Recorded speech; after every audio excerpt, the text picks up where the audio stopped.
ACC main gate के समीप धरना में उपस्थित जितना जन आयला सभी के जोहार रहते। हालांकि हमारे बोले के तो इच्छा ना है, लेकिन धोनी बोला है तो बोले रहेगा कि हमारे बहुत दिक्कत है। डॉक्टर साहब मना कर लो कि माइक से बोलना ही ना हो, लेकिन की करबे हमने जीवने भेलो कि धोनी के मैंने अपन खातिर हमने जीवने नहीं लगो तो अपन जीवन के संकट में राख के हमें दूसरा में रखा हो। हिंदी में रखेगा कि बहुत सारा अगले सुने वाला परदेशियों आती नौकरियों सुन लेते की क्या हो जाए।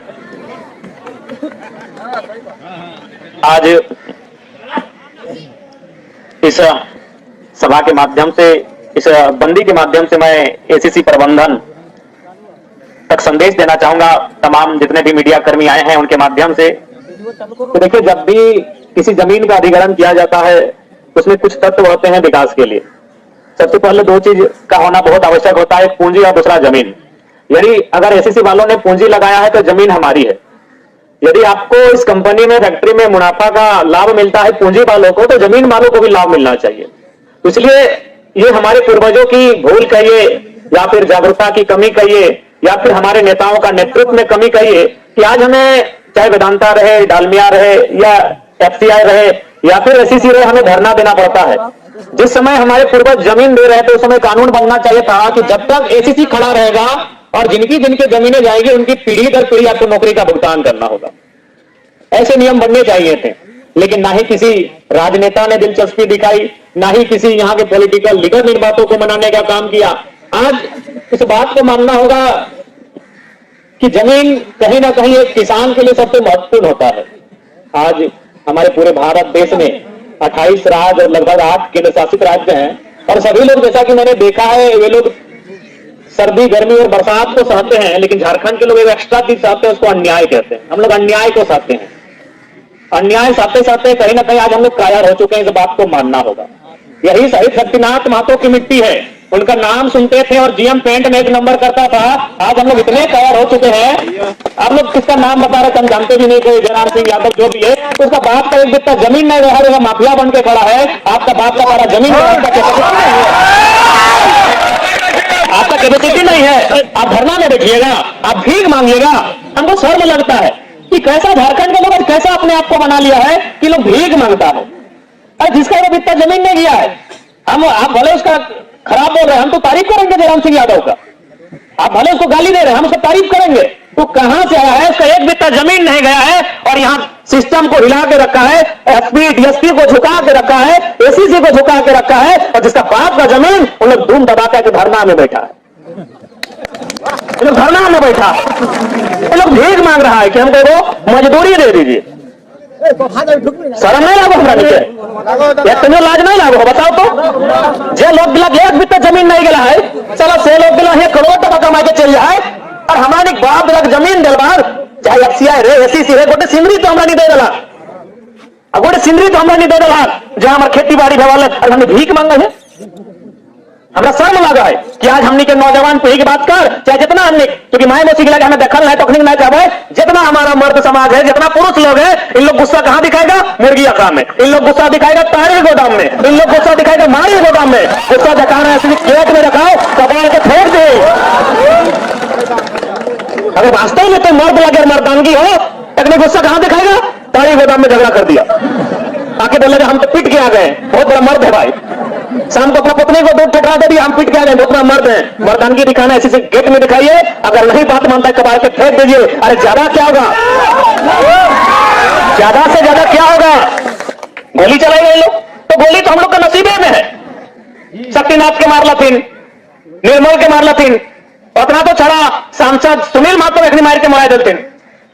अरे ज्यादा से ज्यादा जाने जाएगा ना, तो जान तो हम लोग ऐसे जा रहा है, तो रोज हम लोग मर रहे हैं। डर के जीना यानी मर के जीना बराबर होता है, तो हम लोग डर के जी रहे हैं यानी मर के जी रहे हैं। इससे अच्छा है जीने के लिए मरने के साथ साथ दूसरे को ले लीजिए,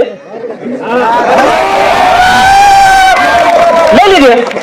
यहाँ कौन जिंदा रहने के लिए आया है भाई, क्या अमृत पी के आया है, न प्रबंधन पी के आया है, न कंपनी में जो ठेकेदार अमृत पी के आया है।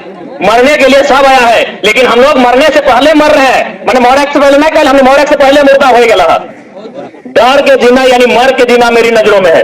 हम लोग डर के साए में जीते हैं, यानी मर मर के जीते हैं। आज अगर हम लोग डर के साए में जिएंगे, आज अगर हम लोग मर मर के जिएंगे, तो हमने जो आवे वाला गिदर बुतरू सब आओ अखनी तो लड़ लियो ने पड़तो, अखनी तो गेट कर भार है तो 4 बार सोचतो गेले हुआ की भाई जीते। आज तो हमने गेटर भारी है कि बैसलो हा, हमने तो यहां तक आया हिम्मत तो करे पार ला। यदि हमें लड़ाई नहीं लड़वा तो आने वाला पीढ़ी जब 20 साल बाद 15 साल बाद तैयार है तो अपनी गेटे धार नहीं पर तो कितना शर्म के बाद कि जरा बाप दादा या धान रो पहलाए सही छोड़ा गिला गेटे धार नहीं पर तो सही खातिर देखा एक बात स्पष्ट है। और एक खातिर हमें कभी कभी कहिए, हम कभी कभी कहते हैं, लोगों को सुनने में थोड़ा लगता है अटपटा कि जितना भी फैक्ट्री के आसपास रहने वाला गांव है, जितना भी कोयला के खदान के आसपास रहने वाला गांव है, जितना भी कोयलांचल का गांव है, अब लोग हम दो हमारे दो नहीं 3 को 4 को जन्मैया एक वक्त टांगा फांसा धरैया, हम तो शुरू से कह लियो। आज तो आज मोटा मोटी दूसरा से देखा कि हमने चल हमें बोलो लगे तो पूरे झारखंड खराब हो गया, लेकिन हमने तो जान लगी हो ना कोना दिन हमने कुछ हो पारी तो अगर बात नहीं लड़वा बताओ तो। यानी हम चाहिए कि आज अगर एक टाइगर खड़ा हो तो हर घर से अगर एक टाइगर खड़ा भाई तो 7 में 1 नंबर कर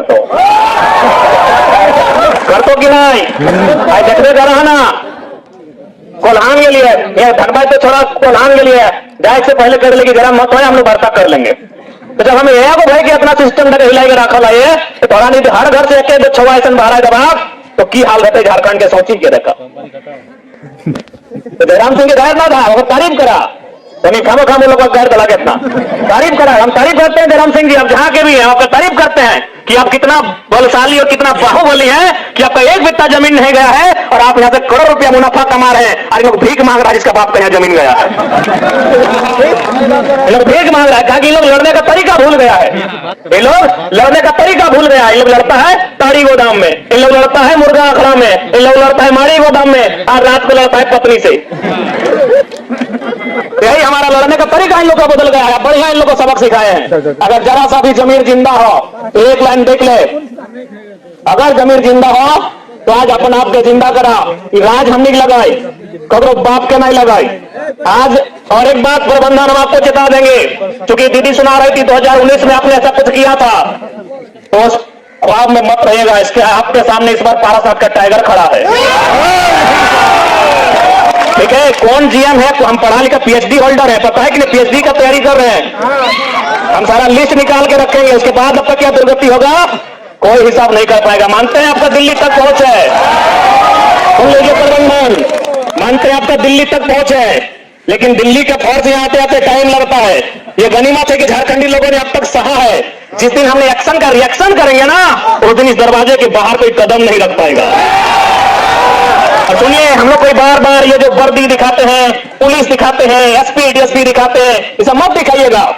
आपसे हम आग्रह करेंगे, हमारा इतिहास बढ़ेगा। हम बोलते हैं कि थोड़ा इतिहास हमारा बदल गया है, हमारा इतिहास बढ़ेगा। एक के गांव में हम लोग 1 दर्जन गर्दन कटा गया है झारखंड राज्य बनाने में, ऐसे फ्री में नहीं मिला है। और चूंकि यहाँ पुलिस दल का नेतृत्व करने के लिए माननीय डीएसपी महोदय आए हैं, मैं आपका सम्मान करता हूं, मैं आपका आदर करता हूं और मैं आपका स्वागत भी करता हूं कि आप नए नए डीएसपी बनकर सिंदरी क्षेत्र में आए हैं। लेकिन आपको भी इतिहास को जानना होगा। मैं मानता हूं आप लोग पॉलिटिकली दबाव में होते हैं, मैं मानता हूं आप लोग इकोनॉमिकली दबाव में होते हैं, आपको ड्यूटी करना पड़ता है, लेकिन आपको इस बात को जानना होगा ये जो कंपनियां खड़ी है हमारे पूर्वजों की जमीन पर खड़ी है, हमारी मांगे कहीं गलत नहीं है। अतः जो भी नए डीएसपी महोदय आए हैं सिंदरी में, मैं उनका धन्यवाद करता हूं, स्वागत करता हूं और एक निवेदन भी करता हूं, यदि आप पर किसी ने प्रेशर बनाया लाठीचार्ज करने का, यदि आप पर कंपनी के दलालों ने, कंपनी के मैनेजमेंट ने या किसी नेता ने अगर प्रेशर बनाया लाठीचार्ज करने का, तो मैं माननीय डीएसपी महोदय आपसे आग्रह करूंगा कि लाठी पांव हाथ में मत चलाइएगा, सर पे चलाइएगा, क्योंकि हम लोग घायल होकर जीना नहीं चाहते हैं। हमारे पास इलाज का खर्चा नहीं होगा डीएसपी महोदय, मैं आपका सम्मान करता हूं, हमारी लड़ाई आपसे नहीं है, लेकिन वायदे में चूंकि आप ड्यूटी में बंद जाते हैं और ऐसा आपको प्रतीत होगा अगर लाठी चलाने की नौबत आए तो कोशिश कीजिएगा गोली सर पे चलाइएगा, हमें जिंदा मत छोड़िएगा। क्योंकि ये घटना घट चुकी है सिंदरी में। ये बात मैं इसलिए कह रहा हूं क्योंकि हम लोग गरीब लोग हैं, हम लोग इसलिए आज भीख मांगने हैं, हमारे पास इलाज का खर्चा नहीं होगा। अरे मर जाएंगे तो कफन मरने के बाद फ्री में कोई भी आपको कुटुंब दे देगा। इसलिए मेरा ये संदेश होगा डीएसपी महोदय, इसे गलत रूप में नहीं लें। अगर आप पे ड्यूटी का प्रेशर बनाया जाएगा, आप अपनी ड्यूटी कीजिए। क्यों मैंने पहले कहा हमारी लड़ाई आपसे नहीं है, हमारी लड़ाई पुलिस प्रशासन से नहीं है, हमारी लड़ाई सिस्टम से है जो गेट के उस पार बैठा है और हम इस पार बैठे हैं। तो यदि आप पॉलिटिकली प्रेशर में आते हैं, आप किसी प्रकार के प्रेशर में आते हैं, बिल्कुल आपके प्रेशर का हम सम्मान करते हैं। आप लाठियों के स्थान पर गोलियों का इस्तेमाल कीजिएगा, हमें अगर जान से मारिएगा ना तो एक तरह से बहुत अच्छा होगा। फिर भगत सिंह ने कहा था कि अंग्रेजों मुझे फांसी मत दो। अरे फांसी दोगे तो बंद कमरे में दिया जाएगा, तुम्हें अगर मुझे मारना ही है तो किसी चौराहे में खड़ा करके मुझे गोलियों से मार दो। तो लोगों ने पूछा भगत सिंह आप ऐसा क्यों कह रहे हैं? बोला मेरे शरीर से अगर एक कतरा खून बहेगा ना तो उसका हिसाब ऑन द स्पॉट लिया जाएगा। इसलिए हम भी कहेंगे, आपको लगता है तो बिल्कुल हम तो निहत्थे खड़े हैं, लाठी नहीं चलाइएगा क्योंकि हमको घायल होना पसंद नहीं है। जान ले लीजिएगा, तकलीफ नहीं है, लेकिन घायल मत कीजिएगा। ये आपसे मेरा नम्र निवेदन होगा। माननीय डीएसपी महोदय जो सिंदरी में नए नए आए हैं, आपका स्वागत करते हैं, आपका अभिवादन करते हैं और आपका सम्मान भी करते हैं, आपकी पद का, आपकी गरिमा का और आपकी शिक्षा का। और हम एसएससी प्रबंधन से कहना चाहेंगे कि जिस गांव की जमीन गई है, आप इस बात को ध्यान रखिए।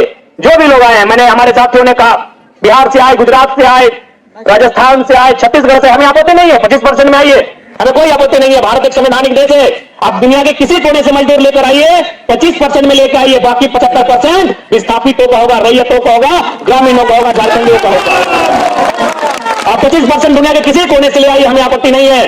भारत एक संवैधानिक देश है, हम रोक टोक नहीं करते हैं, ना हम रोक टोक करने का आदी हैं। आप 25% दुनिया के किसी कोने से लेकर चले आइए, हमें कोई आपत्ति नहीं है। लेकिन आपको 75% और हमारी भाषा में 16 आना में 12 आना, 16 आना में 12 आना हमारे रैयतों का होना चाहिए। अगर आप ऐसा करते हैं तो ठीक है, नहीं तो याद रखिएगा झारखंड की माटी है, यहां हमेशा उलगुलान हुआ है, यहां हमेशा विद्रोह हुआ है। अरे यहां इतना विद्रोह हुआ है कि अंग्रेज भी पानी पानी करके गए हैं, फिर आप कौन है? मैं तो कह रहा हूं ना, ये बीते 20-30 सालों में हमारा थोड़ा सा सोचने का नजरिया बदला है। इन 20-30 सालों में हमारा सोच बदला है, हमारा व्यवहार बदला है, हमारा कार्य बदला है। इसलिए आज हम लोग गेट के सामने भीख मांग रहे हैं। यकीन मानिए अगर यही कोई दूसरा राज्य होता, अगर विस्थापित रैयत होते ना, अब तक गेट उखाड़ कर ले जाते। और ये तो लोग डर रहे हैं कि चलिए पुलिस प्रशासन आया है, इनको अगर बता दिया जाएगा ना कि डीएसपी महोदय की बंदूक में मात्र 6 गोली है, अगर इनको इन मुर्दों को किसी ने बताया नहीं है, इसीलिए देखते रहे डीएसपी साहब में डर जाते हैं। अगर इन्हें किसी ने बता दिया ना कि डीएसपी साहब की बंदूक में 6 गोली होती है, चलिए हाथ खड़ा किया, पहला गोली 1 गोली हम, 5 गोली कौन लेगा? देख लीजिए प्रबंधन, बोले ना इन मुर्दों को जिंदा करने वाला आया है। डीएसपी की बंदूक में 6 गोली होती है, जरा माता छाती ठोक के कहता है एगो हम लेंगे और 5 को तैयार हो जाएंगे। और अगर 5 को तैयार हो जाएंगे फिर डीएसपी क्या करेंगे? फिर डीएसपी क्या करेंगे? क्या करेंगे बताइए? या फिर कितने पुलिस लोग हैं? 100 गो है ना भाई? चलिए उनके हाथ में AK-47 है या फिर बड़का बंदूक है। बड़का बंदूक कभी निशाना में गोली नहीं लगता है, और निशाना में गोली तभी लगता है जब वो पीठ पे चलाता है, सीना में चलाने से उसको भी डर लगता है। यानी दुनिया का इतिहास है, दुनिया का इतिहास है, गोलियां तभी सही लगी हैं जब वो पीठ दिखा के भागा है। अगर वो आगे भागा है जहां से गोली आई है, उसको भी डर लगता है कि अगर नहीं लगा तो ठीक है, उसके पास बंदूक नहीं है, बटवन तो है, चाबा तो मारे। आज जलियांवाला बाग हमें सर्व होता है। आज जब जलियांवाला बाग की कहानी को सुनते हैं हमें सर्व होता है कि आज मात्र कितने लोग थे अंग्रेज गोली चलाने वाले? 100, 150, 200 लोग थे। हमारे भारत के लोग कितने थे? 10,000 थे। अरे भीड़ में किसी ने खाली कहा था ना कि जितने लोग हैं, जितना बंदूक में गोली नहीं है उससे 4 गुना हम लोग हैं। अगर मरना ही है तो कुआं में डूब कर भाग के है, जिधर से गोली आ रही उधर दौड़िए, एक को लेके चलिए। क्या ये जलियांवाला बाग का इतिहास कुछ और होता। इसलिए इस ख्वाब में मत रखिएगा प्रबंधन, इन गोलियों की बौछार से मत डराइएगा, कब तक डराइएगा? झारखंड तो ऐसे बर्बाद हो चुका है, बचा क्या है बताइए ना, बचा क्या है झारखंड में? इसलिए आज इस बात को कभी मत मद्देनजर रखिएगा कि ये लोग हम लोग डरते हैं। नया जमाना है, ये नया जमाना है, आप इस भूल में कभी मत रहिएगा। हम लोग शांति से आए हैं। आज 40 दिनों से लोग धरने पर बैठे थे, और गांधी के देश में धरना संवैधानिक अधिकार होता है। गांधी के देश में आपने गांधी को नहीं सुना, तब ये लोग आज भगत सिंह बनके यहाँ गेट जाम करने आए हैं। यदि आप गांधी तरीके से वार्ता बनाने में सफल होते हैं तो आज ये माहौल उत्पन्न नहीं होता। इसलिए आज जो भी प्रबंधन के लोग हैं आप लोग कहीं ना कहीं दगेबाज लोग हैं, आप लोग मक्कार लोग हैं, आप धोखेबाज हैं। क्योंकि जब भी कोई कंपनी जमीन लेती है, जब वो गांव में सर्वे करती है, बड़ा बड़ा वादा करती है। वादा यह करती है कि यहां फैक्ट्री लगेगा, यहां कंपनी लगेगा, आपको रोजगार से जोड़ा जाएगा, आपके बच्चों को CSR फंड के तहत यहां स्कूल की स्थापना होगी, यहां कॉलेज की स्थापना होगी, यहां हॉस्पिटल की स्थापना होगी, यहां खेल के मैदान की स्थापना होगी। और आज आप अगर मुकर रहे हैं, यानी आप लोग मक्कार हैं, धोखेबाज हैं, आप दगेबाज हैं। इसलिए अगर कानून के दृष्टिकोण से अगर कोई अपराधी है, तो कंपनी के भीतर जो पदाधिकारी है वे लोग अपराधी हैं। अगर कानून का हाथ लंबा है, बोलते हैं कि कानून के हाथ बहुत लंबे होते हैं, पकड़िए